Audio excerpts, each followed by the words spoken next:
Hello guys, welcome to IAS now. इस video में हम 2017 सिविल सर्विसेज एग्जाम पेपर 2 यानी कि सीसैट के क्वेश्चन नंबर 41 से क्वेश्चन नंबर 80 तक का एनालिसिस करेंगे। तो आइए शुरू करते हैं क्वेश्चन नंबर 41 से। पहले पैसेज है 41। उसमें पूछा है कि बेस्ट एक्सप्लेनेशन कौन सा है ये लाइन का।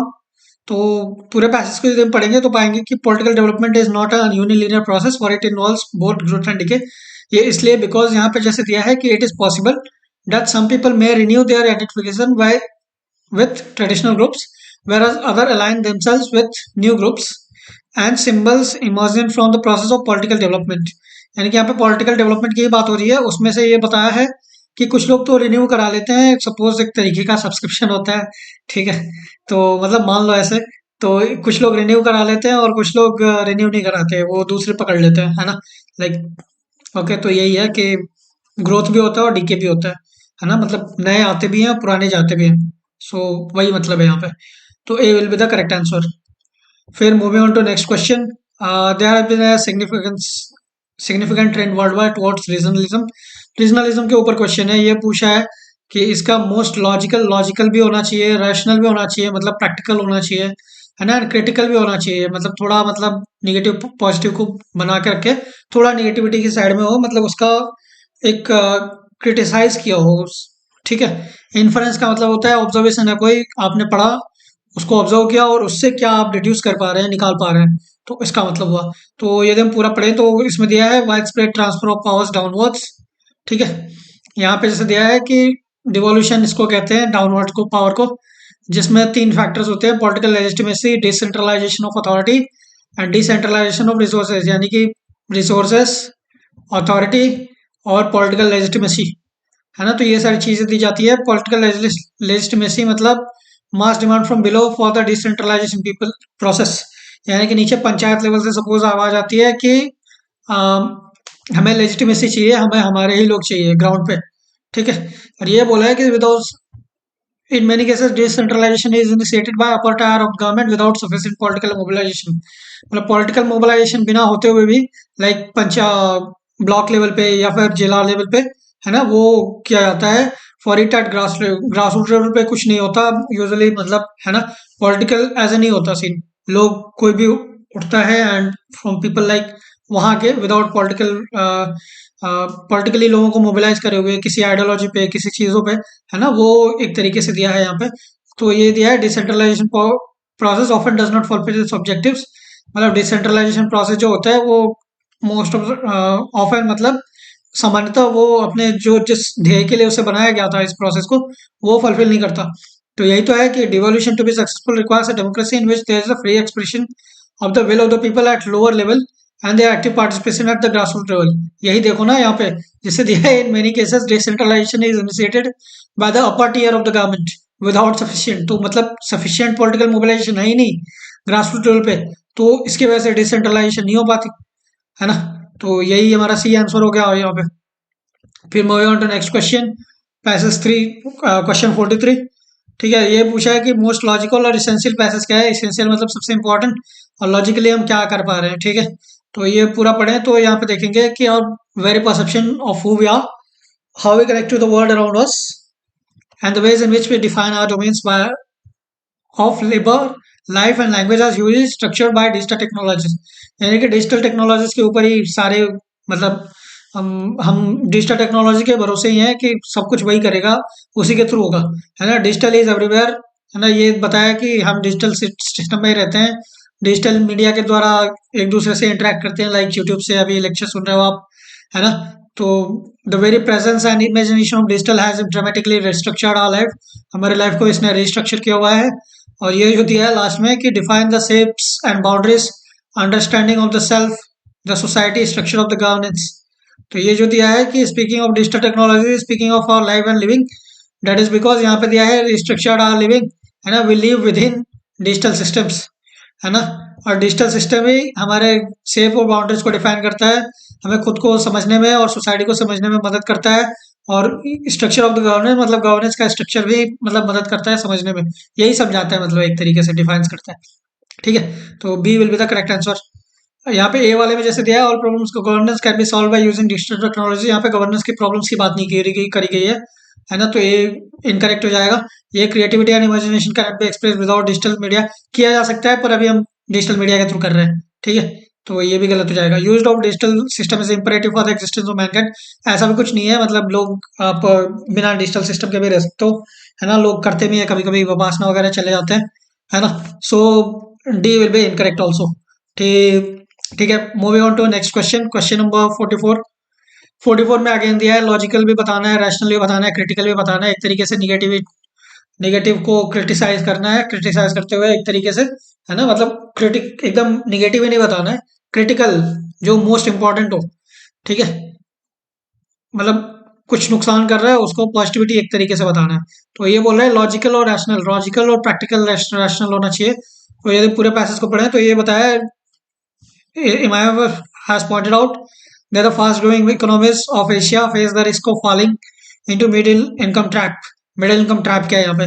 इसका मतलब ये है कि average income in this country will which still grow have been growing rapidly, अभी तक जो रैपिडली बढ़ती जा रही थी वो एक पॉइंट के बाद रुक जाएंगी।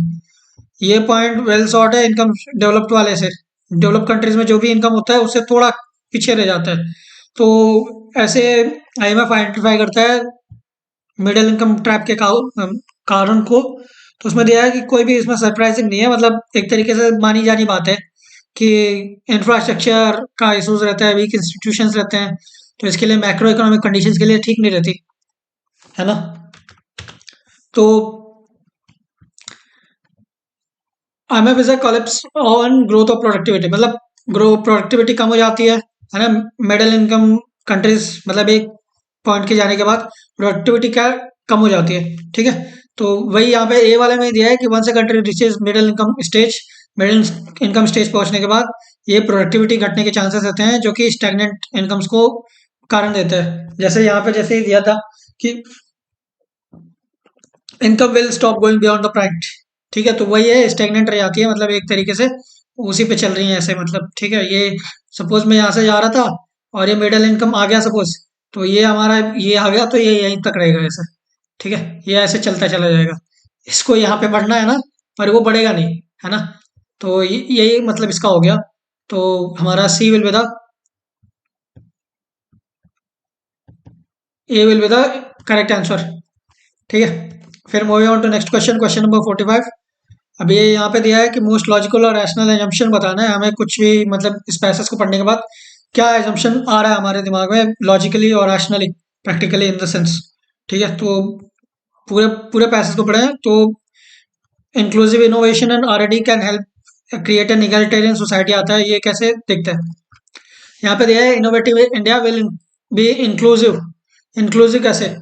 टेक्नोलॉजी एडवांस रिप्रूविंग, ये तो ठीक है। Innovation and R and D can mitigate the increasing जज इन सोशल इनक्वालिटी, यही तो दिया है यहाँ पे कि inclusive innovation and R and D can help create an egalitarian society, है ना। इंक्लूसिव सोसाइटी का मतलब क्या होता है? इगलिटेरियन, सबको जो साथ में लेके चले, ठीक है, सोशल इनक्वालिटी को खत्म करते हुए, ठीक है। तो यही हो जाएगा मतलब, ठीक है, ओके। सो ये हो गया हमारा सी आंसर। अब जैसे ये यहाँ पे दिया है ए वाले में, innovation is the only way to reduce rural to urban migration, तो ऐसी कोई नहीं दी गई है यहाँ पे, है ना। ये ऑल इंडियंस की बात करी गई है यहाँ पे, रूरल अर्बन नहीं दिया यहाँ पे पूरे। फिर तो ये गलत हो जाएगा। Every rapidly growing country needs to minimise the divergence between productivity in agriculture and other sector, again यहाँ पे एग्रीकल्चर प्रोडक्टिविटी वगैरह की बात नहीं की गई है ना। जैसे ये पढ़े हम कि the growing divergence in productivity between agriculture and knowledge intensive manufacturing services threatens to increase income inequality, income inequality को ये बढ़ाने में हेल्प करता है, ठीक है। तो डाइवर्जेंस को मिनिमाइज नहीं करना है, उसको खत्म ही कर देना है, ठीक है, कहने का मतलब है। और ये एक तरीके से लॉजिकल रैशनल भी नहीं हुआ एक तरीके से, ठीक है। डी वाले में देखें rapid urbanisation takes place only when countries economic growth is rapid, ऐसा कुछ नहीं दिया है, ठीक है। So D will be incorrect. 46 क्वेश्चन, ये दिया है कि मोस्ट रैशनल इन्फ्रेंस बताओ, मतलब दो चार इन्फ्रेंस निकल के सामने आ सकते हैं ऑब्जर्वेशन से, पर जो सबसे मोस्ट इंपॉर्टेंट है उसमें से क्या होगा? तो यदि हम ये देखें, there is no consensus on definition and status of climate refugees. Climate refugees का कोई भी डेफिनेशन या फिर स्टेटस नहीं बताया गया। बताया गया इन द सेंस कोई लोग तैयार ही नहीं हो रहे एक पर्टिकुलर डेफिनेशन पे आने के लिए, कि मतलब क्लाइमेट रिफ्यूजी का मतलब क्या होगा, उनका स्टेटस क्या होगा, कैसे मतलब उनको हम स्टेटस देंगे, क्या क्या करेंगे। ये कोई राजी नहीं हो रहा है, कोई कंसेंसस नहीं बन रहा। तो वही दिया है कि there are still gaps in understanding how climate change will work as a root cause for migration. यानी कि वही है कि relation between climate change and migration is not yet properly understood. है ना, ये डायरेक्ट वाला आंसर इससे निकल के सामने आ रहा है अपने को। There are still gaps in understanding how climate change will work as a root cause for migration. तो ये है कि मतलब नहीं समझा अपने को। है ना, नॉट येट परमानेंटली अंडरस्टूड, कोई रिलेशन इन्वर्सली है, प्रोपोर्शनली है, ऐसा कुछ नहीं है। ठीक है, डायरेक्टली वगैरह। तो D will be the correct answer. यदि ये पढ़ें कि ए वाले में world will not be able to cope with large scale migration of climate refugees, अब ये तो सही है, एजम्पशन मान सकते हैं, पर ये पैसेज उसके बाद में बात नहीं कर रहा। We must find the ways and means to stop further climate change, अब ये तो एक बात है। ठीक है, पर पैरा में माइग्रेशन और क्लाइमेट चेंज के बीच की वो बताई गई है बातें। ठीक है, कि मतलब एक दूसरे को वो कैसे इम्पैक्ट करते हैं, एक दूसरे से कैसे इंटर रिलेटेड है। तो ये भी गलत हो गया। Climate change will be the most important reason for the migration of people in the future. Again हो सकता है, नहीं भी हो सकता है ना, दो चार ऐसे रीजन तो दिए नहीं है और उसमें बताया नहीं है कि climate change will be the most important reason. तो ये भी इनकरेक्ट हो जाएगा। फिर moving on to next question, question number 47। On the basis of ever passage following assumptions have been met। ठीक है, तो synthetic pesticides should never be used in modern agriculture, ऐसा क्वेश्चन दिया है सिंथेटिक पेस्टिसाइड्स के बारे में। है ना, तो ये गलत हो जाएगा। One of the main aims of sustainable agriculture is to ensure minimum ecological imbalance, यही है यहाँ पे कि maintenance of biological diversity of predators and reduction of environmental contamination. है ना, contamination and human health hazards. And botanical pesticides formulated from plants are biodegradable, degradable, and their use in crop protection is a practical sustainable alternative। तो यानी कि sustainable alternative यही है कि minimum ecological imbalance कम से कम हो। ठीक है, maintenance of biological diversity. Okay, biological diversity मतलब इकोलॉजिकल बैलेंस ही, उसको मेंटेन करना है। वो कैसे होगा कि रिडक्शन ऑफ एनवायरमेंटल कंटामिनेशन को रोक के ह्यूमन हेल्थ हैजर्ड्स को कम करके। तो ये सही हो जाएगा। फिर botanical pesticides are more effective as compare to synthetic pesticides. अब यहाँ पे ये नहीं दिया है, बोटेनिकल को ये लोग प्रमोट तो कर रहे हैं, बट दैट इज बिकॉज वो एनवायरमेंट को बचाना चाहते हैं। ठीक है, पर मोर इफेक्टिव होता है कि नहीं होता है ये तो नहीं दिया यहाँ पे पूरे पैसेज में। ठीक है, ये दिया है कि यहाँ पे जैसे है pesticide is safer to use बताया है, पर इफेक्टिव होता है कि नहीं होता है वो नहीं बताया। ठीक है, तो ये गलत हो जाएगा। So two will be the answer. फिर ये पूछा है कि which of the following statements are correct regarding biopesticides के बारे में, इसमें से कौन सा स्टेटमेंट सही है। तो they are not hazardous to human health, यही है सही। दैट इज बिकॉज यहाँ पे botanical pesticides is safer to user and the environment because they break down into harmless compounds within hours or days in the presence of sunlight without any ill or adverse effects on the ecosystem। They are easily decomposed, यानी कि इसके कोई भी harmful effects नहीं है। ठीक है, तो one will be the correct. They are persistence in environment, persistent कहाँ पे रहेंगे, ये अभी तो यहाँ पे बताया कि दे ब्रेक डाउन। है ना, वो घंटों भर में नहीं तो दिन भर में, दिन में कुछ दिनों में वो ब्रेक डाउन कर लेते हैं, तो they don't persist. Okay, opposite ही दिया यहाँ पे। तो अब they are essential to maintain the biodiversity of any ecosystem. अब ये तो एक हम एक अल्टरनेटिव की तरफ जा रहे हैं ना, कि हमें मतलब सिंथेटिक ना यूज करते हुए हमें बायो पेस्टिसाइड्स यूज करने चाहिए। है ना, तो इसेंशियल तो नहीं हुए, मतलब इन द सेंस एक प्रेफरेबल कह सकते हैं कि ये रहेंगे तो अच्छा रहेगा अपने इन्वायरमेंट के लिए, अपने लिए। ठीक है, क्योंकि वो हार्मफुल इफेक्ट्स नहीं देते, तो ये गलत हो जाएगा अपने को। ठीक है, सो 2 3 is wrong, so A will be the correct answer. फिर ये वाला थोड़ा डेंजर क्वेश्चन है, लग रहा है ऐसा देख के, पर थोड़ा लेंदी है इन द सेंस। तो ठीक है, सो यहाँ पे जैसे दिया है कि सर्टन 3 डिजिट्स नंबर, मतलब कोई नंबर जो कि 100 से लेके, है ना, 1000 तक, 1000 नहीं, 999, 3 डिजिट ही बोला ना, तो 999 तक के बारे में बात की गई यहाँ पे। ये बोला है all the 3 digits are different.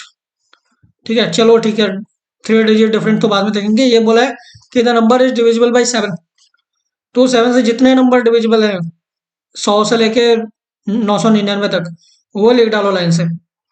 ठीक है, यहाँ पे मैंने लिख डाला है 105, यही पहला है बिकॉज 17 7 या 70 और फिर 7 4 या 28 तो 98 आ जाता है 4 और 7 5 या 35 यानी कि 70 + 35 105 105 में 7 7 ऐड करते जाओ ऐसे तो मिलते जाएंगे कौन कौन सा नंबर 7 से डिविजिबल है। ठीक है, अब पूछा है all the 3 digits are different. अब वो तो बाद में जाएंगे, सारे डिजिट डिफरेंट ही होंगे ऑफकोर्स, सेम तो होंगे नहीं यहाँ पे पूरे में देख ले तो, है ना। सो ये कंडीशन सेटिस्फाई हो गया अपने को, तो ये भी हो गया, अब ये भी हो गया। अब बोल रहे हैं कि number of reversing the digit should also be divisible by 7। अब सबको रिवर्स करो, है ना। 501 को रिवर्स करो, फिर 211 को रिवर्स करो, 911 119 को रिवर्स करो तो 911 आता है, 126 को रिवर्स करो 621 आता है, और सबको चेक करो कि 7 से डिविजिबल है कि नहीं है ये नंबर।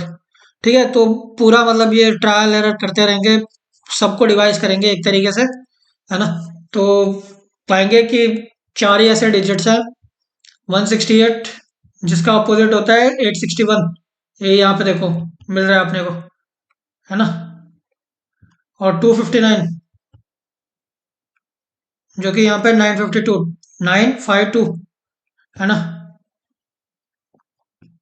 और यहाँ पे आपको ना 105 वैसे डिवाइड करने की भी जरूरत नहीं है कि रिवर्स करना है उसके बाद पता करना है। अब बस यहाँ पे देख लो 501 कहीं पे दिख रहा है क्या इस पूरे साइकिल में? नहीं, 504 दिख रहा है, तो ये कैसे हुआ? 112 है तो 211 चाहिए, तो 211 दिख रहा है क्या? यहाँ पे नहीं है, 210 है। फिर 911 दिख रहा है क्या कहीं कहीं पे? 910 है। ठीक है, ऐसे करके मतलब चेक कर सकते हो आप। तो यहाँ पे 4 ही ऐसे डिजिट्स आ रहे हैं, ये वाले 168 861 259 952, तो ये 4 डिजिट्स हो गए अपने को। ठीक है, so B will be the correct answer यहाँ पे। ये थोड़ा लेंथी है, मतलब काफी आपको लिखना पड़ेगा 7 से कितने डिवाइड डिवाइड हो रहे हैं, फिर रिवर्स करो, 501 करो, क्योंकि इसी में सारे लोग कंफ्यूज हो जाएंगे। सपोज 645 करो, यहाँ पे पता करो कि कहीं 645 डिविजिबल है क्या? नहीं है, 644 आ रहा है यहाँ पे। 490 डिविजिबल है क्या? वो तो 94 हो जा रहा है ना। वो तो मतलब डबल डिजिट चला गया एकदम, तो है ना। तो ऐसे 4 डिजिट निकल के सामने आ रहे हैं, तो B will be the correct answer. फिर अब यहाँ पे दिया है कि करंट स्टेटमेंट्स, जो फॉलोइंग स्टेटमेंट्स हैं उनको एग्जामिन करना है। ऑल कलर्स आर प्रेजेंट, तो सपोज ये कलर्स हो गए, ये वाला जो अंदर वाला सर्कल है ये कलर हो गया, और प्लेजेंट है, तो यानी कि ये प्लेजेंट लिख दिया अपन ने यहाँ पे ये वाले में। ठीक है, ये जो सर्कल है ना, तो ये प्लेजेंट हो गया कि जितने भी प्लेजेंट प्लेजेंट है, और जितने भी कलर्स हैं वो प्लेजेंट है। फिर बोल रहे हैं some colours are pleasant present pleasant, ठीक है, प्लेजेंट इन द सेंस। ठीक है, सो ये हो गया कि सम कलर्स। अब यहाँ पे तो मैंने ज्यादा ही बना दिया है, पर एक मान सकते हैं सम है। ठीक है, नो कलर इज प्लेजेंट, यानी कि कलर इधर है, प्लेजेंट इधर है। And some colours are not pleasant, तो कुछ कलर्स नॉट प्लेजेंट हो गए। आई थिंक ये इसका रिवर्स कर दिया है ना। सो तो ये हो गया। अब ये बोल रहा है कि सपोज स्टेटमेंट 4 इज ट्रू, यानी कि ये वाला सपोज सही है, तो इसमें से कौन सा सही में सही होगा, मतलब डेफिनेटली सही होगा। तो ये फर्स्ट वाले में दिया 1 and 2 are true, all colours are present, some colours are present. All तो हो ही नहीं सकता ना, क्योंकि यहाँ पे कुछ तो मतलब बाहर है, कुछ ही अंदर है। ठीक है, तो 1 नहीं होगा, पक्का 1 नहीं होगा। Some colours are pleasant, some colours are pleasant हो सकता है यहाँ पे, कलर्स प्लेजेंट। कुछ का यहाँ पे सारे भी हो सकते हैं, यहाँ पे कुछ भी हो सकते हैं, यहाँ पे भी कुछ हो सकता है, तो ये तो सही है। तो 2 is correct but 1 is false, है ना। तो 2 दिख रहा है यहाँ पे, 1 and 2 आर ट्रू, 1 इनकरेक्ट हो गया ना, तो ये नहीं होगा। फिर 1 इज फॉल्स दिख रहा है, सही है। फिर अभी नेक्स्ट पे भी चल लेते हैं। No colour is present, no colour is present इससे पता चल रहा है, पर इससे तो ये पता चल रहा है ना some colours are present, some colours are not present, तो कुछ कलर्स तो प्रेजेंट होंगे ना, तो इसके लिए ये भी गलत हो जाएगा। तो ये 3 इज ट्रू भी गलत हो गया, क्योंकि 3 तो फॉल्स है ना। और 2 तो सही है, यहाँ पे सम कलर्स आर प्रेजेंट जो बता ही दिया, तो ये गलत हो ही गया, तो डी विल बी और करेक्ट आंसर।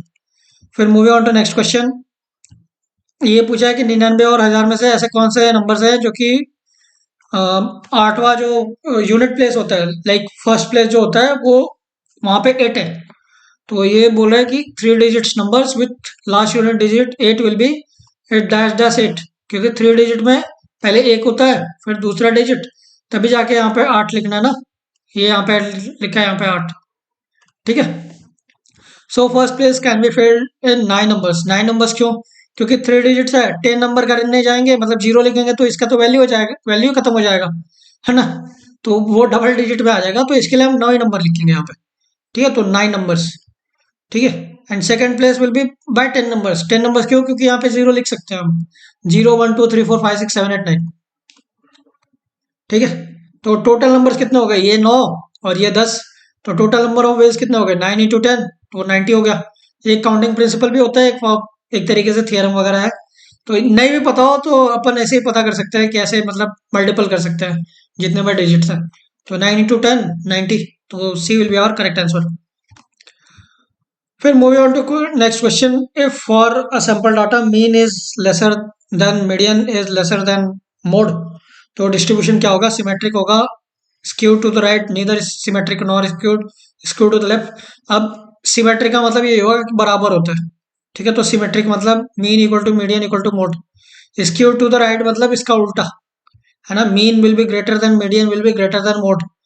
फिर सी वाले में दिया है neither symmetric nor skewed. Neither symmetric nor skewed मतलब ये तो पॉसिबल ही नहीं है ना कि या तो दोनों मिलके हो सकते हैं, या फिर एक सिमेट्रिक हो सकता है, एक स्क्यूड हो सकता है, या फिर एक सिमेट्रिक होगा दूसरा स्क्यूड नहीं हो सकता, है ना। मतलब कॉम्बिनेशन एक तरीके से पॉसिबल नहीं है। कॉम्बिनेशन मतलब पॉसिबल है, नीदर पॉसिबल नहीं है, कुछ ना कुछ तो होगा, है ना। तो ये भी गलत हो जाएगा, है ना। Skewed to the left means मतलब कि ये ऐसे ही रहेगा, है ना।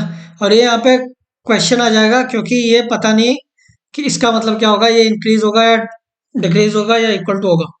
एक तरीके से हम डाटा ले लेंगे कि सपोज एक डाटा सेट है 2 3 4 5 5। ठीक है, कोई भी एक डाटा सेट ले लो अपने आप से, 0 1 1 भी कुछ भी ले सकते हो, है ना। बस ये इंश्योर करना कि 3 4 ऐसे डाटा हो, 5 इवन ऑड नंबर में या इवन नंबर में। ऑड में रहे तो काफ़ी अच्छा। और वो जो डाटा होना चाहिए उसमें एक दो फ्रीक्वेंसी, एक आध फ्रीक्वेंसी में रिपीट होनी चाहिए एक आध डाटा सेट। ठीक है। तो ये दिया है मीन क्या होगा? मीन होगा इसका summation, 2 + 3 + 4 + 5 + 5 which is equal to 19/5। ये 3.8 निकल के सामने आता है। मीडियन इक्वल टू, मीडियन कौन होता है? जो डाटा होता है उसको हम असेंडिंग ऑर्डर में कर दे अरेंज, और इसका जो बीच वाला होता है यहाँ पे लाइक 4 है, तो ये डाटा सेट है। एंड मोड मतलब होता है जो सबसे ज्यादा फ्रिक्वेंसी हो, जो सबसे ज्यादा बार रिपीट की गई हो, यहाँ पे 5 है इनकेस। तो यहाँ पे क्या होगा? 3.8 यानी कि main is lesser than median is lesser than mode. ठीक है। तो यही इसका मतलब है कि डी वाला सही हो रहा है अपना, स्क्यू टू द लेफ्ट वाला। तो D will be the correct. यहाँ पे थोड़ी प्रॉब्लम आएगी, थोड़ा सा मतलब इसका कॉन्सेप्ट अलग है। फिर moving on to next question, question number 53। अब ये दिया है कि मिस्टर एक्स का लास्ट ईयर का, मास्टर एक्स का लास्ट ईयर का एज है वो किसी नंबर का स्क्वायर था और अगले साल क्यूब हो जाएगा, है ना। पिछले साल एक स्क्वायर था किसी नंबर का और अगले साल क्यूब हो जाएगा। तो और उनको कितने साल वेट करना पड़ेगा उनके नंबर, उनके एज को क्यूब बनने के लिए वापस से। तो सपोज हम ले लेते हैं कि जो स्क्वायर होते हैं ना कंसेक्यूटिव नंबर्स के, तो वो क्या होते हैं? 1 4 9 16 25 36 49 64। अब बोलोगे ये क्यों? क्योंकि वन वन का स्क्वायर कितना होता है? 1, 2 का स्क्वायर 4, 3 का स्क्वायर 9, 4 का स्क्वायर 16, ऐसे करके जाएंगे। 7 का स्क्वायर 49, 8 का स्क्वायर 64 एटसेट्रा। तो 2 साल के बाद ऐड तो होगा ना जो भी नंबर है इसमें। तो 2 साल के बाद, क्योंकि एक साल पहले का और एक साल बाद का, अभी जो करंट एज है उसका एक साल पहले का ये था और एक साल बाद का क्यूब आ रहा है अपने को। तो इसमें सब में दो दो ऐड कर दो, तो पाओगे 3 हो जाएगा। 1 + 2 3, 4 + 2 6, 9 + 2 11, ऐसे करके ये अपने को निकल रहा है। तो यहाँ पे दिया है कि कोई नंबर का क्यूब क्यूब होना चाहिए। तो 3 किसी नंबर का क्यूब है? नहीं है। 6 नहीं है, 11 नहीं है, 18 नहीं है, 27 है। 27 क्या है? 3 का क्यूब है ना। तो अब ये बोल रहा है कि past year should be 25 and 2 years after this will be 27। पिछले साल इसका एज जो होना चाहिए वो 25 है। ठीक है, पिछले साल 25 है, इस साल 26 है, अगले साल 27 हो जाएगा, है ना। तो आफ्टर 2 years विल बी 27, मतलब पिछले साल 26 रहा 25 रहा, इस साइड 26 है, अगले साल 27 हो जाएगा। 25 रहा यानी कि 5 का स्क्वायर, और 27 हो गया यानी कि 3 का क्यूब। तो मतलब क्यूब तो हो गया ना, तो ये हो गया अपना आंसर। अब नेक्स्ट क्यूब कब आता है? तो 27 3 क्यूब 27 होता है, 4 क्यूब कितना होता है? 4 4 या 16, 16 4 या 64, यानी कि अगला क्यूब 64 आता है, जो कि 4 का क्यूब है। ठीक है, तो डिफरेंस क्या होगा? अभी आज की एज उसकी 64 26 है, क्योंकि पिछले साल उसकी 27 25 थी, अगले साल 27 हो जाएगी, तो इस साल 26 हुई ना। तो 64 माइनस 26 ये कितना हो जाएगा? 38 ईयर्स। तो B will be the correct answer. फिर moving on to next question, P works thrice as fast as Q. अब अगेन वहां पे हम इसको इनिशियल लेटर्स से ले लेंगे कि P works thrice as fast as Q, यानी कि पी इक्वल टू 3 क्यूब, और पी और क्यू दोनों मिलकर 4 बार 4 गुना तेजी से कर सकते हैं आर से। ठीक है, तो मतलब पी प्लस क्यू मिलके कर लें तो वो आर 4 गुना कर पाएगा, आर के 4 गुना काम मतलब उतने में कर पाएगा, तब जाके इक्वल हो पाएगा। ठीक है, अब यहाँ पे p इक्वल टू 3 क्यू अपने को पता है, p plus Q equal to 4 R में p की वैल्यू पुटअप कर दो एज ए क्यू। ठीक है, तो 3 Q plus Q is equal to 4 R, यानी कि 4 Q is equal to 4 R, which is equal to which implies Q equal to R. तो p is to Q is to R क्या होगा? p का मतलब 3 क्यू होता है, यानी कि p का मतलब 3 आर भी होगा, है ना। तो p का मतलब हो गया, इसको हम एक ही में रखेंगे, तो p is to Q is to R equal to 3 Q. क्यों? क्योंकि p equal to 3 Q is to Q, Q का वैल्यू क्यू ही रहेगा, और r का भी वैल्यू क्यू हो जाएगा, क्योंकि यहाँ पे q इक्वल टू आर है। अब इसको q से डिवाइड कर दो, 3:1 आता है, यही हमारा आंसर है। A will be the correct answer. Moving on to next question. अब ये यहाँ पे दिया है कि 6 लोग हैं एक फैमिली में। ठीक है, तो रिलेशनशिप दी गई है एक फैमिली में एक दूसरे से। अब यहाँ पे दिया है कि number of males equal to that of females, जितने मर्द हैं उतने ही महिलाएं हैं, पुरुष ठीक है, तो जितने पुरुष हैं उतने महिलाएं हैं एक तरीके से। ठीक है, सो यानी कि 6 लोग ही हैं, तो कितने हुए मेल्स? 3 हुए, और 3 फीमेल्स, क्योंकि इक्वल दिया है ना, तो 3 मेल्स 3 फीमेल्स, और A B C D E F 6 family members है। अब यहाँ पे क्या दिया है? ए और ई जो है वो एफ के बेटे हैं, तो यानी कि ए एफ जो ए और ई जो है वो एफ के बेटे हैं। ठीक है, तो F is father of boys A and E. ठीक है, so males are A E and F. Okay,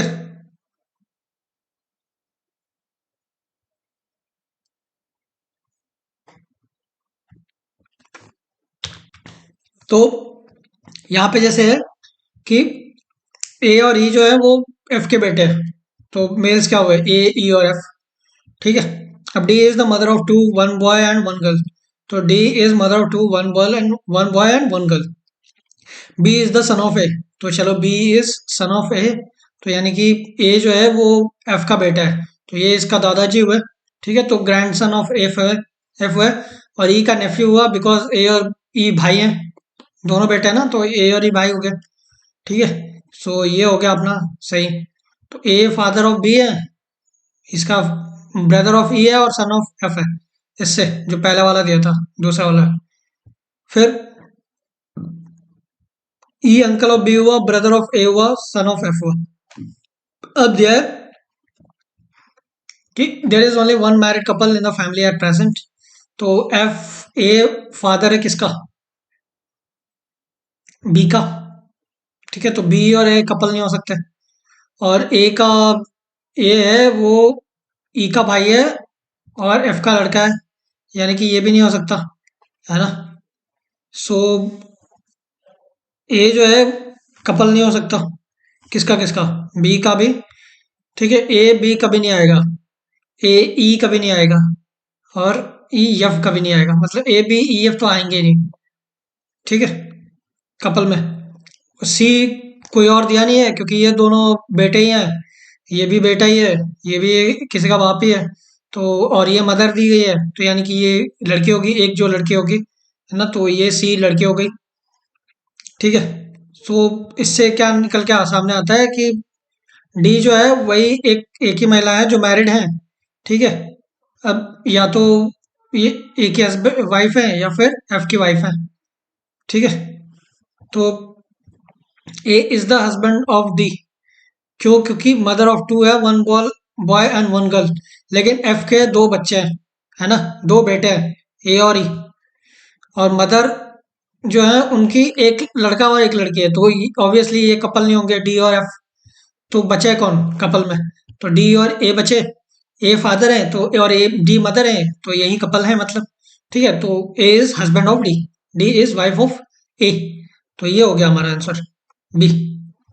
फिर अब दिया है कि 20 बॉल्स दिए गए हैं, उसमें से 8 बॉल्स ग्रीन है, 7 वाइट है और 5 रेड है, तो बताओ कि कितने बॉल्स पिक करने चाहिए ताकि हम श्योर हो सकें कि हर कलर के एक एक बॉल तो निकालेंगे। अब देखो यहाँ पे 8 बॉल्स है, ग्रीन है, तो यदि 8 बॉल को पिक करते हैं हम, तो क्या पता आठों के आठों ग्रीन ही निकल के आ जाए, है ना। और 8 बॉल ग्रीन के साथ साथ 7 वाइट भी ले लें, तो क्या पता 8 ग्रीन और 7 वाइट निकल के सामने आ जाए। ऑब्वियसली प्रोबेबिलिटी है, पर क्या पता हो ही जाए, है ना, once in a billion billion, तो ये भी नहीं। अब तीनों कलर चाहिए इसको, तो 8+7+1 ले लो, तभी जाके वो निकलेगा, एक एक एक बॉल हर कलर से। अब तो that will be equal to 8+7 15+1 16, यानी कि 16 balls will be the correct answer. अब कोई पूछ सकता है कि क्यों नहीं 5+7+1 क्यों नहीं कर रहे, है ना। ऐसे भी तो कर सकते हैं ना कि 5 बॉल्स और 7 बॉल्स, ठीक है। अब हमें थोड़ी पता है कि जो 5 बॉल्स हम लेंगे वो सारे के सारे रेड होंगे और सारे के सारे वाइट होंगे, क्या पता ये यही निकल के आ जाए, ठीक है।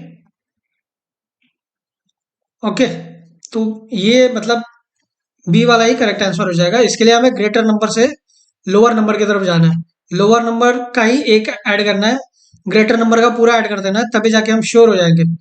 तो ये हो गया 8+7+1, यानी कि 8 7 15+1 16।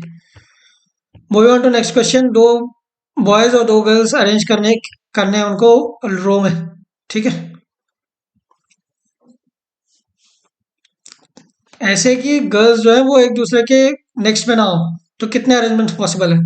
तो टोटल 4 अरेंजमेंट पॉसिबल है यदि 4 लोग हैं तो, 4 फैक्टोरियल, है ना। 4 सैंपल हैं तो 4 फैक्टोरियल अरेंजमेंट पॉसिबल है।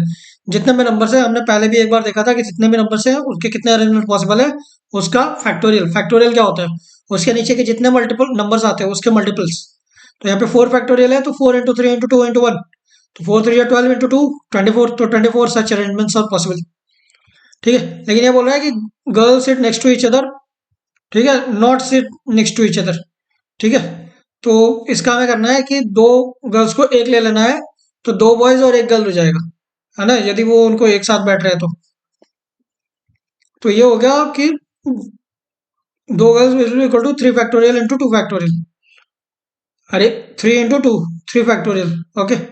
ये क्या कर दिया मैंने, तो 3 × 2 × 2 हो गया, अरे 3 फैक्टोरियल इंटू 2 फैक्टोरियल, ठीक है, ये सही हो गया। तो 3 × 2 × 2, 3 फैक्टोरियल मतलब 3 × 2, और इसका 2 फैक्टोरियल अंदर 2 × 1, तो 3 × 2 × 2 which is equal to 3 × 4 which is equal to 12, ठीक है। तो दो, अब इसका हम माइनस कर देंगे, ये तो दोनों साथ बैठ रहे हैं तब की बात है यहाँ पे 12, और ये सबकी बात है जब ऐसे ही यूजुअली बैठ रहे हैं तो, ठीक है। तो 24 - 12 करेंगे तो हमें पता चल जाएगा कि कितने जो गर्ल्स हैं यदि वो दोनों साथ नहीं बैठ रही तो कितने अरेंजमेंट पॉसिबल है, तो 24 - 12 विच इज इक्वल टू 12, तो 12 such arrangements are. On to next question. ये क्वेश्चन नंबर 58 है। इसमें दिया है कि आउटर सरफेस जो है वो क्यूब का वो कम्प्लीटली रेड में रंगा गया है, 4 × 4 × 4 सेंटीमीटर का है। ये पैरेलली कट किया जाता है तो उसमें 64 क्यूब्स निकलते हैं, 1 × 1 × 1 सेंटीमीटर के। तो कितने क्यूब्स जो होंगे वो फेस की, उनके फेसेस पेंटेड नहीं होंगे, ठीक है। कोई भी फेस, एक भी फेस ऐसा नहीं होगा जो कि पेंटेड हो, ठीक है। तो 4 × 4 पीसेस को 1 × 1 में काटा जाता है, तो जो कि बाहर वाले फेस होंगे वो फुल्ली और पार्शली पेंटेड होंगे, ठीक है। बाहर है तभी तो बाहर ही पेंटेड हुआ है ना, ठीक है। तो बाहर आउटर सरफेस ही पेंट हुआ है, यहाँ पे दिया था, तो जो बाहर होंगे, ठीक है, तो वही फुल्ली या पार्शली उनका कलरिंग हुआ रहेगा, ठीक है। तो जो भी अंदर रहेंगे उनकी कलरिंग नहीं हो रही है, ठीक है। तो यदि हम इसको 1 सेंटीमीटर टॉप से निकाल दें, ये टॉप है कुछ, ठीक है, माने ये क्यूब है, ठीक है। तो ये सपोज क्यूब है अपना,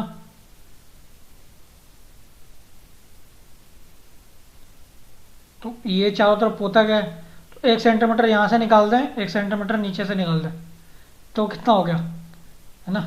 तो ये हो गया कि 1 सेंटीमीटर टॉप से, 1 सेंटीमीटर बॉटम से निकाल दें हम, ठीक है। तो दोनों या फिर किसी साइड से भी, साइड बाई साइड से भी, तो हम 4 - 1 इंटू 1 - 1 इसमें से कट कर दिया ना 4 में से, into 4 in -1 into 4 - 1 which will equal to 2 into 2, ठीक है। तो 2 into 2 into 2 which will equal to 8 cubes.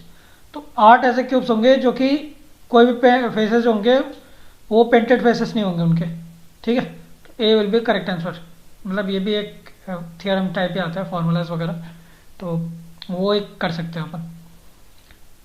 अब ये दिया है कि ABCDEFGH एक नॉर्थ में फेस कर रहे हैं, एक रो में लाइन से मतलब लगे हैं, नॉर्थ में देख रहे हैं सपोज, ठीक है। कुछ प्रेयर वगैरह हो रहा है सुबह में, मॉर्निंग PT सपोज, ठीक है।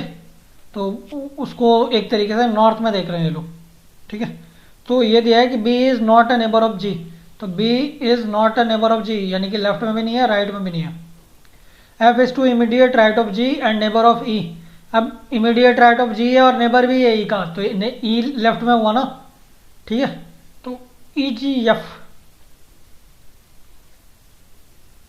ठीक है। F is immediate to the right of G, F जो है वो G के इमीडिएट राइट में है, ठीक है। तो यानी कि ये, और जो है वो E का नेबर भी है, ठीक है। तो E मतलब यहाँ पे आएगा, है ना, E यहाँ पे आएगा, ये EGF नहीं होगा, ये यहाँ पे GFE होगा, ठीक है। एक ही हो सकता है यहाँ पे, FGE भी नहीं होगा, ठीक है। सो और यहाँ पे जैसे दिया है G is not at extreme and, तो G है वो एक्सट्रीम पे नहीं है, मतलब ये साइड G ही है, ओके। और ये साइड तो नहीं होगा, है ना, ये साइड भी नहीं होगा G, ठीक है। तो ये साइड भी नहीं है बंदा या बंदी जो भी है। A is 6 to the left of E, जो A है वो E के लेफ्ट में है, 1 2 3 4 5 6, E के 6 लेफ्ट में है। और H जो है वो C के 6 राइट में, यानी कि C 1 2 3 4 5 6। अब टोटल देख लो, 1 2 3 4 5 6 7 8 लोग हैं, तो यहाँ पे तो आना पड़ेगा ना। तो यदि हम पूरे इसको सॉल्व करें तो ये देखेंगे कि A के बाद C आएगा, ठीक है। इसके बाद H भी तो जाएगा ना, A के बाद C आएगा, 1 2 3 4 5 6, फिर H 7, ठीक है। तो ऐसे करके देखेंगे, तो यहाँ पे पूरे जब समीशन करते हैं यहाँ पे, तो A आएगा, फिर C आएगा, फिर B आएगा। B का नेबर G नहीं है, तो G नेबर है नहीं, और यहाँ पे EGF हो चुका है ऑलरेडी, है ना, EFG, ठीक है। तो GFE हो चुका है यहाँ पे, EGF नहीं, GFE हो चुका है यहाँ पे, ठीक है। और H एक्सट्रीम पे ही है क्योंकि यहाँ पे C है ना, तो ये हो ही गया है। और AC स्टार्ट में ही आ रहे हैं, और B का नेबर G नहीं है, ठीक है। तो B का नेबर कौन होगा, बचा कौन, D, ठीक है। तो D होगा यहाँ पे, ACBDGFEH। तो ये अरेंजमेंट हो गया अपना। अब क्या पूछा है कि C is to the immediate left of A, C is to immediate right of A, not left of A, ठीक है। A is left of C, तो ये उल्टा दे दिया। फिर D is immediate neighbour of B and F, D is immediate number of B का तो है पर F का नहीं है, तो ये भी गलत हो गया। फिर G is to the immediate right of D, तो G जो है वो D के इमीडिएट राइट में है, G जो है वो D के इमीडिएट राइट में है, नहीं लेफ्ट में है, इमीडिएट नहीं राइट में है, ठीक है। मतलब D का राइट चाहिए ना अपने को, तो D के इमीडिएट राइट में G है, ठीक है। इमीडिएट लेफ्ट नहीं, इमीडिएट राइट, तो ये तो हो रहा है अपना, तो ये C वाला सही जवाब हो जाएगा। फिर ये A and E are extreme ends, नहीं A और H are at extreme ends, तो ये भी हमारा गलत हो गया। फिर moving on to next question. एक कोड में 256 का मतलब रेड कलर चौक होता है, 589 का मतलब ग्रीन कलर फ्लावर होता है, 254 का मतलब व्हाइट कलर चौक होता है। तो इसका मतलब कौन सा कलर का कोड जो है वो दिख बताता है कि व्हाइट का मतलब क्या है। तो 256 मतलब रेड कलर चौक है, और 589 मतलब ग्रीन कलर चौक है। तब देखो कलर कॉमन है, इसमें भी देख लो कौन सा कॉमन है, तो 5 कॉमन आ रहा है अपने को, ठीक है। तो यानी कि 5 का मतलब है रेड, ठीक है, ओके। मतलब रेड कलर नहीं, मतलब 5 का मतलब, यहाँ पे एक्चुअली रेड गलत लिख दिया है, यहाँ पे 5 का मतलब कलर होगा, ठीक है। 5 का मतलब कलर होगा, ओके। फिर बोल रहे हैं 589 ग्रीन कलर फ्लावर और 254 वाइट कलर चॉक।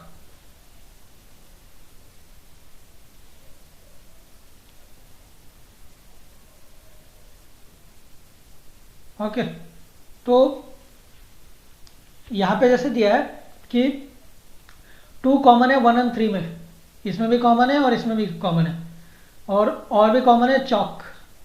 तो चॉक का मतलब 2 हो गया, क्योंकि 2 और 2 ही कॉमन है ना, तो 2 और 2 कैंसिल यहाँ पे, यानी कि 2 का मतलब चॉक होता है और 5 का मतलब कलर होता है। ठीक है, अब कलर होता है नहीं होता है इसका मतलब नहीं है, यहाँ पे 589 है यहाँ पे एक्चुअली। ठीक है, सो 555 वाला हो गया। फिर अब बोला है कि फिर बचा क्या, वाइट बचा। कलर चॉक का मतलब 25 हो ही गया, तो वाइट का मतलब क्या बचा 4, तो 4 यहाँ पे सही जवाब हो जाएगा। फिर moving on to next question, question number 61। अब यहाँ पे दिया है एयर क्वालिटी इंडेक्स के बारे में, तो पूछा है कि इसमें से मोस्ट लॉजिकल और रैशनल इन्फ्रेंस कौन सा है, बताओ। पूरा पैसेज को पढ़ें तो ये देखें, if pollution levels spike for few days, the public can quickly take preventive action. Unfortunately, that is not urban area. Pollution levels in many large cities are so high that they remain well above any health or regulatory standard for large part of air. तो यही है कि air quality index is not helpful to residents of many of our large cities. ठीक है, जो बड़े बड़े शहरों में लोग रह रहे हैं उनके एयर क्वालिटी इंडेक्स कुछ काम की है नहीं। ठीक है, अब एयर क्वालिटी इंडेक्स का मतलब ही क्या होता है, यहाँ पे जैसे दिया है कि इसका मतलब ये हुआ है कि कुछ पॉल्यूशन लेवल स्पाइक होता है तो लोग अंदर रह सकते हैं प्रिवेंटिव एक्शन लेने के लिए। पर लार्ज शहरों की बात यह है कि वो लार्ज पार्ट ऑफ ईयर, मतलब साल में सबसे ज़्यादा महीने, मतलब सबसे ज़्यादा समय वो हाई ही रहता है हेल्थ पैरामीटर्स के, तो कितना आप बाहर रहोगे। ठीक है, तो वही दिया है कि इज़ नॉट हेल्पफुल, तो सी हमारा सही जवाब हो गया। अब ये दिया है our governments are not responsible enough to keep our citizen pollution free. अब ये तो है मतलब, पर इनडायरेक्टली आप एक्सप्लिसिटली कर सकते हो, इम्प्लिसिटली कर सकते हो, एक्सप्लिसिटली नहीं दिया यहाँ पे। ठीक है, there is absolutely no need for air quality indices in our country. क्या पता है ना, छोटे छोटे शहरों में तो नीड है ना उसकी, और फिर ये भी गलत हो जाएगा। ठीक है, फिर in every city public awareness about pollution problem should be increase. अब ये तो सही बात है, पर चूंकि यहाँ पे क्रिटिकल इन्फ्लुएंस है नहीं, मोस्ट लॉजिकल और रैशनल इन्फ्लुएंस है नहीं, तो ये गलत हो जाएगा। फिर moving on to next question, अब पूछा है यहाँ पे मोस्ट लॉजिकल और रैशनल इन्फ्लुएंस। ठीक है, तो प्रोडक्टिव जॉब्स है vital for growth and a good job is the best form of inclusion. ये पूरे पैसेज को पढ़ें तो we must create condition for faster growth of productive jobs outside of agriculture even while improving the productivity of agriculture. यही तो है, vital for fruit and growth of and a good job is the best form of inclusion. तो हमारी आबादी की आधी से ज़्यादा आबादी एग्रीकल्चर पे डिपेंड रहती है। ठीक है, बाकी जो कंट्रीज है उस पर उससे हमें सीख मिलती है कि जो लोग एग्रीकल्चर पे निर्भर रहते हैं उनकी नंबर्स कम होनी पड़ेगी यदि पर कैपिटा इनकम को हमें बढ़ाना है। तो इसका मतलब ये है कि agriculture is not a money making business एक तरीके से, मतलब उससे हमारी आमदनी बढ़ेगी नहीं, तो इसके लिए लोगों को कम करना होगा। तो इंडस्ट्री क्रिएट कर रही है जॉब्स को, लेकिन प्रोडक्टिविटी कम है उनकी, और नॉन कॉन्ट्रेक्चुअल जॉब है, मतलब एक तरीके से नहीं, कॉन्ट्रैक्ट नहीं है कुछ कि आप 2 साल काम करना, 3 साल काम करना, 10 साल काम करना, और अनऑर्गेनाइज सेक्टर में चल रहा है काम। ठीक है, large part of the country unorganise मतलब कि ऑफिशियल, मतलब कागज वागज पे नहीं लिखा आता है, एक्ट वैक्ट कुछ फॉलो नहीं करते, रेगुलेटरी स्टैंडर्ड्स वगैरह कुछ। ठीक है, और लो इनकम्स प्रोवाइड करते हैं, कम प्रोटेक्शन होता है ना, ESIC वगैरह बेनिफिट्स नहीं होता है ना, इंश्योरेंस वगैरह। तो service jobs relatively high productivity के होते हैं, लेकिन एम्प्लॉयमेंट उसमें काफ़ी कम मतलब देखी गई है, काफ़ी स्लो हो गई है कमी ईयर्स में। तो यही है कि we must create condition for faster growth of productive jobs outside of agriculture even while improving the productivity of agriculture. अब इसका कम मतलब पैसा है, तो इसका मतलब ये तो नहीं कि लॉस मेकिंग है। ठीक है, तो इसकी प्रोडक्टिविटी बढ़ाना है, लेकिन इसके साथ साथ नंबर्स भी कम करने हैं। तो यही हमारा C will be the correct answer. फिर 63 वाला जो क्वेश्चन है इसमें बोला है मोस्ट लॉजिकल और रैशनल इन्फ्रेंस। ठीक है, तो यहाँ पे देखें कि landscape scale approach to land use can encounter greater biodiversity अब यहाँ पे दिया है परसेंटेज दी गई है, वो दी गई है कि less damage in Honduras, Nicaragua, Guatemala respectively than farms using conventional techniques. अब ये पूरा दिया है कि from pasture and coffee while also increasing bird diversity, bee pollination is more effective while agriculture fields are closer to natural or semi-natural habitat. Finding that matters because 87% of the world's 107 leaning crops depend on animal pollinators. In Costa Rica, Nicaragua, Colombia, silva pastoral systems that integrate trees with pastureland are improving the sustainability of cattle production and diversifying and increasing farmers' income. तो यही है कि agriculture practices जो कि biodiversity को enhance करते हैं, वो आउटपुट को भी इन्हांस कर सकते हैं और वल्नरेबिलिटीज डिजास्टर की प्रॉब्लम से बचा सकते हैं। ये दिया ना कि sustainability of cattle production, diversify, increasing farmers income, और ये जैसे दिया है कि इंकरेज ग्रेटर बायोडाइवर्सिटी, है ना। एग्रीकल्चरल प्रैक्टिसेस हरिकेन की वजह से जो है वो कम डैमेज हुआ एग्रीकल्चर की वजह से, ठीक है। तो मतलब इसकी वजह से ही कम डैमेज हुआ। तो agriculture practices that enhance biodiversity can often increase farm output and reduce the vulnerability to disasters. ये सही जवाब है, रिड्यूस वल्नरेबिलिटी टू डिजास्टर। क्यों? क्योंकि ये हरिकेन भी एक तरह का डिजास्टर है, और इसमें बताया है कि इकोलॉजिकल प्रैक्टिसेस की वजह से 57%, 70%, 99% लेस डैमेज हुआ होंडुरास, निकारागुआ, ग्वाटेमाला में, ठीक है। तो ये will be the correct answer. फिर moving on to next 64th question, इसमें से सबसे लॉजिकल रैशनल इन्फ्रेंस कौन सा है? तो ये दिया है India GDP displays high value added and high productivity levels in medium tech and resource processing industries. तो यहाँ पे यदि हम पूरा पढ़ें तो ये पाएंगे कि medium tech industries are primarily capital intensive and resource processing and high tech industries are mainly capital and technology intensive. तो ये तो मतलब नहीं हुआ इसका, क्योंकि capture the global market in sectors showing a rising trend in demand, these sectors are highly largely high technology and capital intensive. तो ये तो नहीं हुआ ना कि मीडियम टेक एंड रिसोर्सेज में high value added and high productive levels को दिखाता है इंडिया जीडीपी, एक तरीके से इंडिकेट करता है, ये नहीं हुआ। फिर promotion of capital and technology intensive manufacturing is not possible in India. हो तो रहा है, कुछ सेक्टर्स में हो रहा है, तो B will be incorrect. India should push up the public investment and encourage the private investment in research and development, technology upgradation and skill development. यही तो है कि प्राइमरली कैपिटल इंटेंसिव है, रिसोर्स प्रोसेसिंग है, रिसोर्स प्रोसेसिंग है मतलब उसमें काम करते रहना होगा आगे। टेक्नोलॉजी इंटेंसिव है यानी कि उसमें रिसर्च वगैरह का काम बढ़ाना होगा, तभी टेक्नोलॉजी आगे बढ़ेगी, है ना। तो राइजिंग ट्रेंड है, largely high technology and capital intensive है। तो इसका मतलब ये हो गया कि मैन्युफैक्चरिंग से, ठीक है, lower to higher tech sectors में जाना है तो हमें हमेशा मतलब रिसर्च एंड एनालिसिस, मतलब रिसर्च एंड डेवलपमेंट, ये सब करना पड़ेगा प्राइवेट इन्वेस्टमेंट्स को, ठीक है। तो मतलब दोनों ही इन्वेस्टमेंट्स को एक तरीके से हमें इन्फ्यूज करना पड़ेगा कैपिटल, ताकि रिसर्च हो और डेवलपमेंट हो और हम एक लेवल से दूसरे लेवल पे जा पाए, move from lower level to higher level, higher tech sectors. तो C will be correct answer. फिर moving on to next passage, question number 65। ये दिया है कि मोस्ट लॉजिकल कोरोलरी कौन सा है? तो ये देखो, increasing the efficiency of farm to folk value chain is necessary to reduce the poverty and malnutrition. अब ये देखें कि more robust with record production of food grains and all seeds, increase procurement consequently has added huge stocks of food grains in the granaries. India is one of the world's top producers of rice. India is still home to quarter of undernourished, मतलब हमारे पास उगती तो है लेकिन 1/4 जो विश्व के under नोरिश्ड लोग हैं वो इंडिया में पाए जाते हैं। और जो भी ऑन एन एवरेज, ठीक है, जो भी एक्सपेंडिचर होता है टोटली, उसमें से आधा, लगभग आधा एक्सपेंडिचर होता है वो घर पे खानों पे जाता है। तो यही है कि increasing the efficiency of farm to folk value chain is necessary to reduce the poverty and malnutrition. इसका इस स्टेटमेंट का मतलब ये हुआ कि जो फार्म टू फोक है, मतलब जो भी अनाज उगाया जा रहा है, ठीक है, उसको फोक मतलब खाने तक लाया जा सके। फोक इन द सेंस वो नाइफ और जो स्पून्स वगैरह होता है, ठीक है, तो वो फोक हो गया एक तरीके से।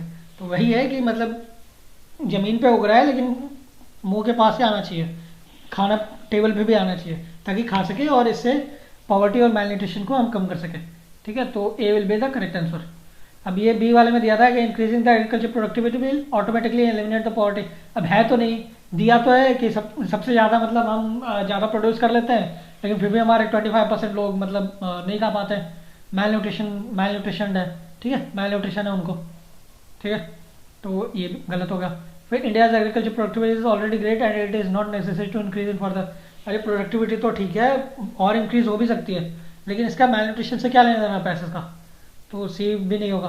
फिर allocation of more funds of social, अब वो कर सकते हैं, ये इसका एक स्टेप हो सकता है, ठीक है, ये ए वाले में पूरा वे ही दे दिया है, तो A will be the correct answer. Moving on to next question.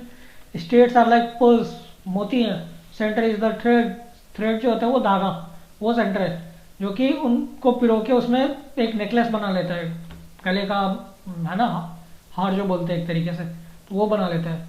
तो यदि धागा टूटा तो सारे के सारे मोती बिखर जाएंगे। तो इसका मतलब क्या हुआ कि strong centre and strong state make the federation strong, नहीं, सेंटर को स्ट्रॉन्ग रहना होगा, ठीक है, धागे को स्ट्रॉन्ग रहना होगा, धागा टूटा तो मोती बिखर जाएंगे।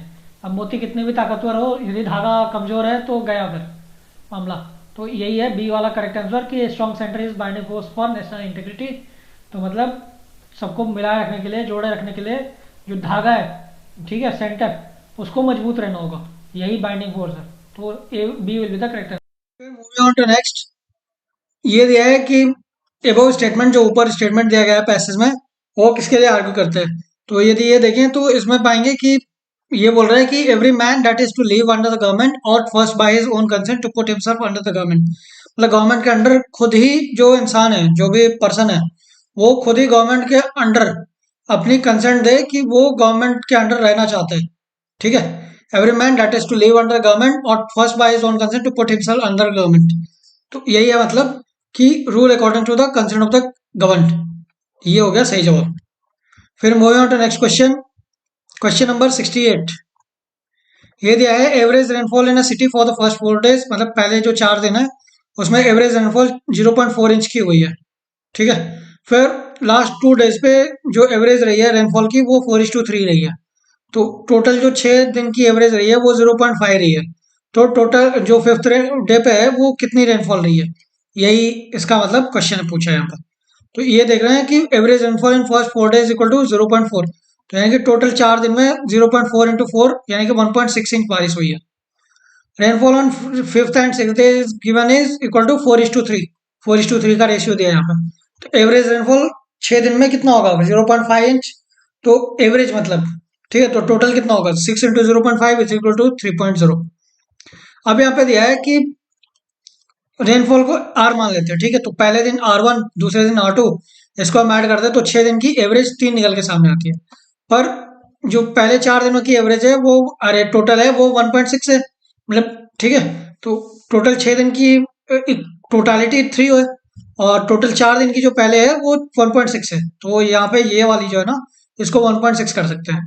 लेकिन यहाँ पे 4:3 दिया था, तो 4R और 3R है ना, विच इज इक्वल टू 3, ठीक है। तो फर्स्ट 4 डेज इक्वल टू 1.6, तो यानी कि 1.6 प्लस 7R, ये 4R प्लस 3R तो 7R विच इक्वल टू 3।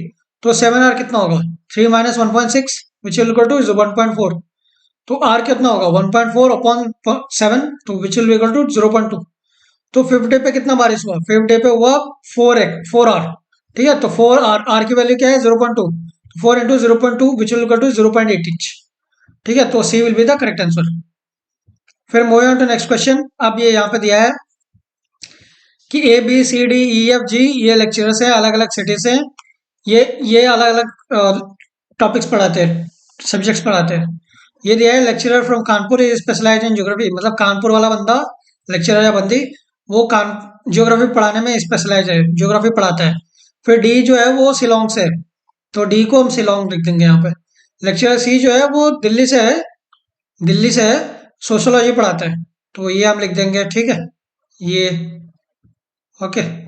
फिर बोल रहा है कि लेक्चर बी जो है वो ना ही हिस्ट्री पढ़ाता है ना मैथमेटिक्स, तो बी वाला मैथमेटिक्स और हिस्ट्री नहीं है दोनों, ठीक है, चलो अभी हम इसको बाद में देखेंगे।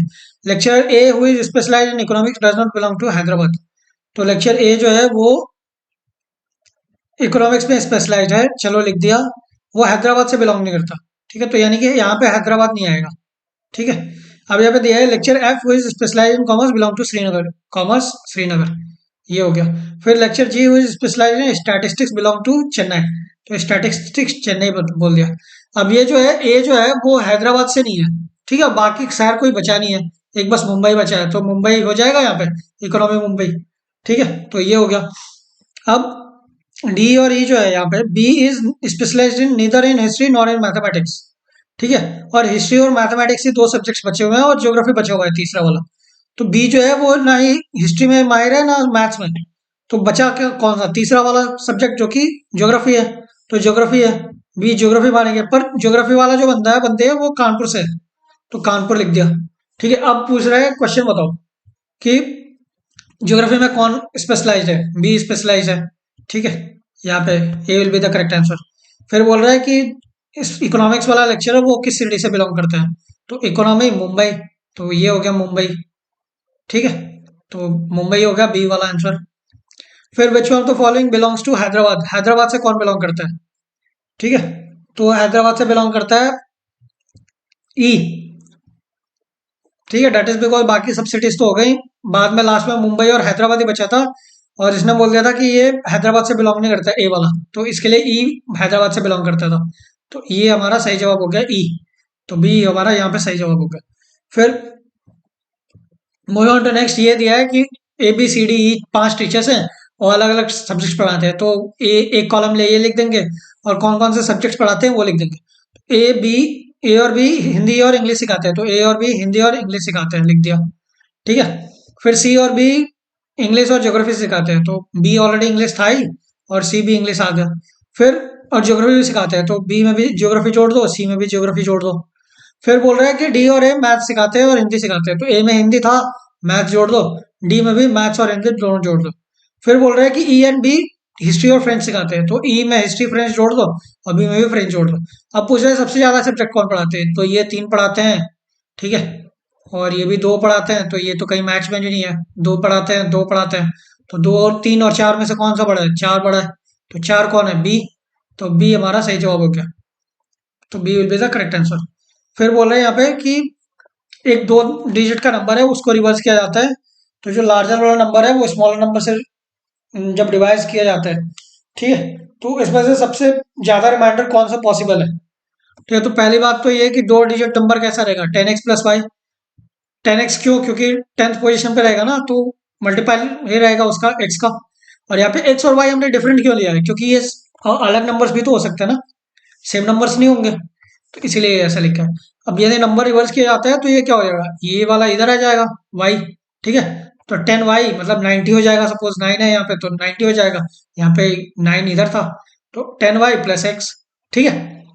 अब ये बोल रहे हैं कि जो 10th प्लेस का नंबर है वो यूनिट प्लेस के नंबर से बड़ा है, तो यानी कि 10y ये वाला बड़ा हो जाएगा, तो कोई भी नंबर को हाईएस्ट रहते हुए कोई एक डिजिट तो 9 होना चाहिए, और कोई एक डिजिट क्यों, 10th वाला डिजिट हाई होना चाहिए तभी सबसे ज्यादा होगा, ठीक है, तो हम क्या करेंगे 10x प्लस वाई को 90 प्लस वाई कर देंगे, ठीक है, 9 सबसे बड़ा है ना, तो 9 इंटू 10 प्लस वाई, तो 90 प्लस वाई, ठीक है, यदि नंबर को रिवर्स करते हैं तो 10y प्लस 9 आ जाएगा, ठीक है, तो यदि हमें रिमाइंडर को बहुत स्मॉल रखना है, ठीक है, तो 4 या 5 लेना पड़ेगा, यदि हम इसको 2 3 या 1 लें तो रिमाइंडर 7 8 या 9 भी हो सकता है, तो जो कि छोटा नहीं हो बड़ा नहीं होगा, अरे छोटा नहीं होगा बड़ा ही होगा, ठीक है, तो हम 4 या 5 लेंगे, तो 4 से यदि लें तो 9 है यहाँ पे 90 है 90, और फिर यहाँ पे 4 लिख देते हैं, तो 94 रिवर्स इसका 49 हो जाता है, तो 94 को 49 से डिवाइड करें तो रिमाइंडर कितना आता है 49, 1 बार जाएगा 49 और प्लस 45 बचेगा, तो 45 विल बी द रिमाइंडर। फिर 5 को यदि रखें तो 95 हो गया, रिवर्स क्या होगा 59, 95 अपॉन 59 करें तो 36 रिमाइंडर आता है, लेकिन रिमाइंडर इसमें सबसे ज्यादा कौन सा है 45 वाला, तो 45 is the largest possible remainder. फिर बोल रहे हैं कि मंथली इनकम एक्स और वाई की है ना, monthly incomes of X and Y are in the ratio of 4:3 और मंथली एक्सपेंसेस 3:2 में, और दोनों के दोनों 6,000 रुपए बचा रहे हैं, तो इनकी मंथली इनकम क्या है, तो 3:2 एक्सपेंसेस है, तो सेविंग्स का फॉर्मूला पता है, इनकम माइनस एक्सपेंस, जितनी आमदनी उसमें से खर्चा निकालो तो सेविंग्स बच जाएगी, तो इनकम को मान लेते हैं 4:3, तो इसका 4a प्लस 3a ले लेते हैं, ठीक है, और वाई वाले की मतलब इनकम जो है मंथली इनकम वो 4:3 ले लेते हैं, और एक्सपेंस ले लेते हैं 3b:2b। ये 3b:2b। तो सेविंग्स क्या होगा, x=4a-3b होगा, और सेविंग्स ऑफ y क्या होगा, 3a-3b होगा, है ना। ये इसकी 3 में से 2b माइनस करेगा, और ये 4a में से 3b माइनस करेगा। ठीक है, यहाँ पे 3b नहीं है, यहाँ पे 2a है, ये एक यहाँ पे लिख लेना। ठीक है, ये गलत हो गया यहाँ पे, तो यहाँ पे 2b है। तो 4a-3b=6000, और 3a-2b=6000। दोनों ही 6000 थे ना यहाँ पे। तो हम इसको पहले वाले इक्वेशन को 2 से मल्टीप्लाई कर देंगे, दूसरे वाले इक्वेशन को 3 से मल्टीप्लाई करेंगे। तो इसको यदि हम 2 से मल्टीप्लाई करें तो 8a आता है, 8a-6b=12,000।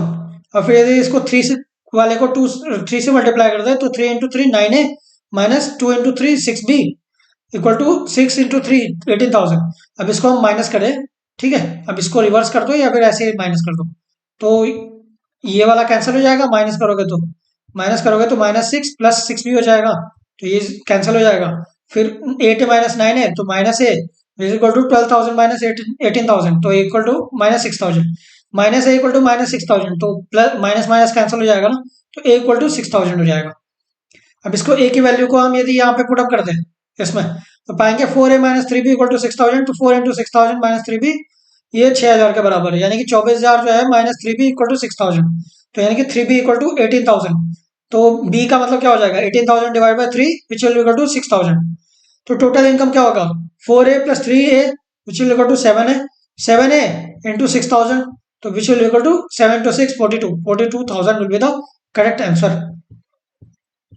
तो बी यहाँ पे सही जवाब हो जाएगा।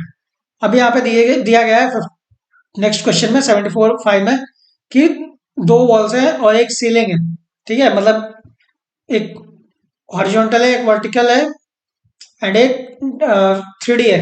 ठीक है, ऊपर है, ठीक है, छत पे, तो राइट एंगल पे है एट पॉइंट पी, यानी कि ये इसको आप पॉइंट पी मान लो। ठीक है, ये वाला 9 है। ठीक है, तो a fly is in the air 1 metre from one wall, एक वॉल से 1 मीटर है। ठीक है, तो यहाँ पे हमने 1 मीटर मान लिया, ये वाला 1 मीटर मान लिया यहाँ पे। ठीक है, तो यानी कि ये 1 मीटर है। 8 metre from the other wall, यानी कि इससे 8 मीटर है। ठीक है, 9 मीटर फ्रॉम पॉइंट पी, यानी कि यहाँ से 9 मीटर है। अब पूछ रहा है कि सीलिंग से ये कितने मीटर दूर ये मक्खी जो है वो फ्लाई कर रही है। तो distance of fly from centre point इसका हो जाएगा x - x1²। ये कोऑर्डिनेट्स का फॉर्मूला है कि इक्वल टू होता है वो दो पोजीशंस का माइनस क्या बोलते हैं, सब्ट्रैक्शन होता है, उसका स्क्वायर करते हैं अंडर रूट करके। ठीक है, distance of fly from centre point will be equal to under root. ठीक है, that is because distance of fly from centre point का whole square will be equal to इतना इतना। तो इसके लिए distance of fly from centre point equal to under root of इतना इतना। ठीक है, तो x - x1 कर देंगे, y - y1 का स्क्वायर कर देंगे, z - z1 का स्क्वायर कर देंगे। z - z1 in the sense जो z पोजीशन है माइनस जिस पोजीशन पे है वो। ठीक है, तो क्या होगा 9 9 क्यों, क्योंकि ये यहाँ पे है ना 9, तो will be equal to under root of 0 - 1² 1² क्यों, क्योंकि यहाँ पे 1 है। ठीक है, और y - y1 y - 1 क्यों, क्योंकि ये यहाँ पे 8 है, -8 का स्क्वायर। ठीक है, 0 - 8 का स्क्वायर विच इक्वल टू -8 का स्क्वायर। और z - z1 तो हमें फाइंड ही करना है। ठीक है, z को मान लो 0 0 0 0 0 से फाइंड आउट करना है। ठीक है, तो -z1 का स्क्वायर, तो 9 इक्वल टू इतना इतना इतना होगा। अब इसको स्क्वायर करते हैं यदि दोनों तरफ, तो 9 9 जा 81, और 1 का स्क्वायर 1, 8 का स्क्वायर 64, और z1 का स्क्वायर z1 ही रहेगा, z1 स्क्वायर ही रहेगा। ठीक है, तब इसको यदि हम इस साइड लेके जाए, ठीक है, इनको यदि हम इस साइड लेके जाए तो 81 - 64 प्लस 1 ब्रैकेट में, यानी कि 81 - 64 - 1 नहीं हो जाएगा, तो यानी कि 81 - 65 हो जाएगा, है ना। तो 81 - 65 कितना 16। अब 16 किसका स्क्वायर है, 4 का स्क्वायर है, तो 4 मीटर अवे है सीलिंग से। A will be correct answer. फिर moving on to question number 76, ये वाला मजेदार क्वेश्चन है। ठीक है, तो ये दिया है कि ABCDEFGH स्टेशन है। ठीक है, ये कनेक्टेड है 2 वे से या फिर 1 वे पैसेज से। तो 1 वे पैसेज से CA कनेक्टेड है, EG कनेक्टेड है। अब मान लेंगे यहाँ पे देखो CA मैंने बना दिया यहाँ पे। ठीक है, ई जी बना दिया है, ई और जी बना दिया है, ई से जी। ठीक है, जो भी हरा वाला कलर से बनाया है वो वन वे है। ठीक है, फिर बी टू एफ, तो बी टू एफ। ठीक है, डी टू एच, तो डी टू एच। ठीक है, जी टू सी, तो जी टू यहाँ पे सी। फिर ई टू सी, यानी कि ई से सी। ओके, एच टू जी, तो एच से जी। ठीक है, ये वन वे हो गया। टू वे कितना है, ए और ई के बीच में है, यानी कि ए और ई के बीच में, ब्लू वाले से मैंने बनाया यहाँ पे ए और ई के बीच में। ठीक है, जी और बी के बीच में, तो जी और बी, जी और बी के बीच में दो हो गया, टू वे। ठीक है, दो वे मतलब दो वे हो गया। ओके, फिर एफ और डी के बीच में बी है, तो एफ और दो के बीच में, डी के बीच में दो है, टू वे पैसेज है, जा भी सकते हैं आ भी सकते हैं, है ना। एंड ई और डी के बीच में भी है, तो यानी कि ई और डी के बीच में भी है। ठीक है, ये हो गया। ओके, ये हो गया। सो अब बोल रहा है कि सी सी से एच के बीच में जाने में कौन सा स्टेटमेंट मैंडेटरी हमें स्टेशन पार करना ही पड़ेगा। तो सी से एच कैसे जाना है, एच से डी जाए, है ना। तो डी से हमें वापस ई जाना पड़ेगा, तभी जाके सी जा पाएंगे। एच से यदि जी पे गए, फिर जी से हमें ई पे जाना पड़ेगा, तभी हम सी पे जा सकते हैं, है ना। ओके, तो ये हमारा, या फिर, है ना, तो ये सही जवाब हो गया हमारा कि ई पे हमें तो जाना पड़ेगा।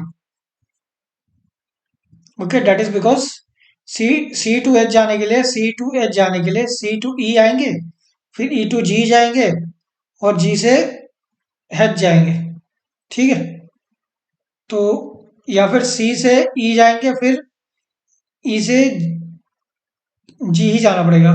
ठीक है, या फिर सी से ई जाएंगे, ई से जी जाएंगे, है ना।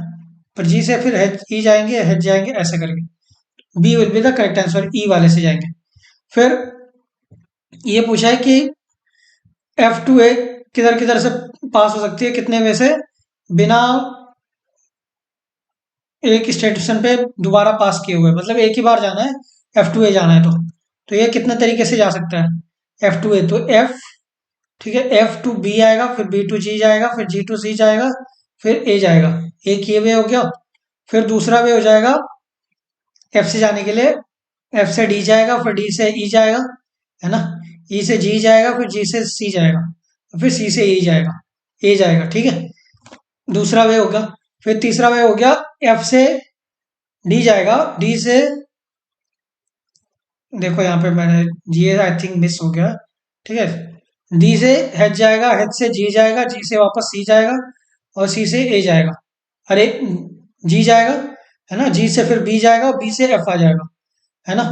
तो ये हो गया तीसरा वे। फिर चौथा वे हो गया कि ए से ई आएगा, है ना। फिर ई से जी जाएगा, जी से बी जाएगा, और बी से एफ आएगा। मतलब ऐसे चार वेज बनते हैं अपने। तो D will be the correct answer. फिर moving on to next question. ठीक है, question number, if the road between G and C is closed, मतलब मानो ये क्लोज कर दिया गया, कौन सा कौन सा, ये वाला जी और सी के बीच में रास्ता बंद कर दिया गया, ये वाला। ठीक है, यानी कि ये जो रास्ता है, तो ये हमने बंद कर दिया। तो कौन सा स्टेटमेंट को पास करने की जरूरत नहीं है एच टू सी में जाने के लिए। तो एच से सी में जाने के लिए जी क्लोज्ड है। ठीक है, तो इधर जाने का कुछ सवाल पैदा नहीं होता। तो एच से हम डी जाएंगे, फिर डी से ई जाएंगे, और ई से फिर सी जाएंगे, है ना। तो ई से हमें पास तो करना पड़ेगा, फिर डी से भी पास करना पड़ेगा, डी यहाँ पे था ही, है ना। फिर बी से तो पास कर ही सकते हैं, है ना, डेट इज बिकॉज, ओके। तो यदि हम इसको एच से सी पे जाएं, एच से डी जाए, डी से एफ जाए, एफ से जी बी जाए, है ना, या फिर एफ से जाए बी, ठीक है, तो हमें पास करना पड़ेगा बी को भी। ठीक है, तो ये भी सही जवाब हो गया। ठीक है, तो यहाँ से जी से गए अपन, जी से सी का क्लोज है ना वाला रास्ता, पर यहाँ से एच से तो बी तो जा ही सकता है, तो बी जाएंगे, फिर एफ जाएंगे, फिर एफ से वापस हम डी जाएंगे, फिर डी से ई जाएंगे, फिर ई से सी जाएंगे, है ना। पर तो ये भी सही हो गया, पर ए नहीं जाएंगे, कैसे भी करके। ठीक है, सी से हम ए जाएंगे तो ए से हम कहाँ पे मतलब जाना पड़ेगा, ए से ई जाएंगे, फिर ई से भी जाएंगे ऐसे करके। तो ऐसे कुछ कंपलसरी है नहीं। ठीक है, need not to be past, ये कोई मजबूरी है नहीं अपनी। तो सी हो जाएगा हमारा सही आंसर। ठीक है, तो moving on to next question. दो डिजिट नंबर है कुछ, है ना, वो उनकी डिफरेंस जो है वो दूसरे को रिवर्स करके जब पता चलता है तो वो 27 आता है। तो ऐसे कितने दो डिजिट्स नंबर्स हैं? तो let the number B 10x+y। तो रिवर्स कर देंगे तो 10y+x हो जाएगा वो। 10 क्यों? क्योंकि 10th प्लेस पे है। और x और y अलग अलग क्यों? क्योंकि ये दूसरे नंबर्स हो सकते हैं, 1 और 2 हो सकते हैं, 2 और 3 हो सकते हैं, कुछ भी हो सकता है ना। तो गिवन डाटा के अनुसार 10x+10y माइनस 10y+x, यानी कि जो डिफरेंस है नंबर पे और उसका रिवर्स करके वो 27 है। तो ये हो जाएगा 9x minus 9y equal to 27। 10x+10y minus 10y minus X, इसको हम सिंप्लीफाई करें तो 9x minus 9y equal to 27। 9 into X minus Y equal to 27, X minus Y equal to 27/9, which will be equal to 3। ठीक है, तो 3 will be difference हो गया मतलब। अब ट्रायल एंड एरर करो स्टार्ट से लेके एंड तक, तो ऐसे हमें 6 नंबर्स मिल जाते हैं। ठीक है, 4 1 और 1 4। 41 माइनस 14 करोगे तो आपको डिफरेंस 27 आ जाता है ना। वैसे ही 52 माइनस 25 करोगे तो भी डिफरेंस आ जाता है ना 27 का। तो ऐसे करके 6 नंबर्स निकल रहे हैं अपने पास। और आंसर में 3 4 5 ही दिया है, छठा दिया ही नहीं है, तो D will be the correct answer, none of the above. Last question of the day, what is the total number of digits printed if a book containing 150 pages is to be numbered from 1 to 150। तो 1 से 150 पहला digit print होगा ना पहले numbers पे। ठीक है, पहले 1 से 9 तक 9 डिजिट प्रिंट होगा। ठीक है, तो 1 into 9 which is equal to 9। फिर 2 डिजिट प्रिंट होंगे 10 से 99 के बीच में, 2 डिजिट, तो वो कितने होंगे? 99 माइनस 10+1। 10+1 क्यों? क्योंकि 10 खुद भी तो प्रिंट होगा ना। तो 99 माइनस 10+1, 90 ऐसे डबल डिजिट्स प्रिंट होंगे। तो सिंगल डिजिट हमें डिजिट्स पता करना है ना, तो डबल डिजिट प्रिंट हो रहा है, तो इसको मल्टीप्लाई कर दो तो पता चल जाएगा सिंगल डिजिट कितने हैं। तो 180 डिजिट्स प्रिंट हो रहे हैं इस पे। ठीक है, पहले 9 थे और ये 180 हो गया। फिर बोल रहा है कि टोटल 3 डिजिट नंबर कितने कौन से प्रिंट होंगे 100 to 150 के बीच में। तो ये अगेन 150 माइनस 100 प्लस 100 प्लस 1 क्यों? क्योंकि 100 खुद भी तो प्रिंट होगा। तो ये हो जाएगा 51।